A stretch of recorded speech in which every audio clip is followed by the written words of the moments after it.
আজকে বানিয়ে ফেললাম খুব খাস্তা এবং মুচমুচে আটার বিস্কুট। তার জন্য ২ বাটি আটা নিয়ে নিয়েছিলাম আর ১ বাটির একটু কম কিছুটা চিনি গুঁড়ো করে নিয়েছিলাম।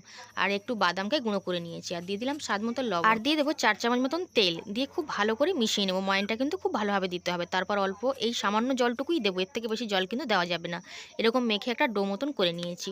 তারপর খুব ভালো করে বেলে নিচ্ছি। বেলে নেওয়ার পর সাইড থেকে এরকমভাবে কেটে দেবো। এগুলো কিন্তু ফেলবো না। এগুলো কিন্তু আবার এরকম ডো আকারে মেখে সেগুলোর থেকেও বিস্কুট বানিয়ে নেবো। এরকম চারকোনা করে বানিয়ে নিলাম। এবার লম্বালম্বিভাবে কেটে নিচ্ছি। এরকমভাবে চৌকো শেপ কিন্তু দিয়ে নেব, কারণ বিস্কুটটা কিন্তু এরকম চৌকো শেপেরই হবে। এবার সবগুলোকে এরকমভাবে তুলে নিচ্ছি আর ছুরির সাহায্যে এরকম একটা দাগ দাগ দিয়ে দেবো। আমি এরকম ডিজাইন করেছি, আপনারা অন্য যে কোনো ডিজাইনও করতে পারেন। কড়াইতে তেল দিয়ে দিচ্ছিলাম আর বিস্কুটটা কিন্তু এরকম মিডিয়ামের চেয়েও লো আঁচে কিন্তু ভাজতে হবে। একটু টাইম নিয়ে বিস্কুটটা ভাজতে হবে। এছাড়া এই বিস্কুটগুলো খেতে ভালো লাগে এবং বানানো কিন্তু খুবই সহজ। দেখুন কিছুক্ষণ পর লাল লাল হয়ে গেছে। খুবই মুচমুচে এবং টেস্টি হয় এই বিস্কুটগুলো।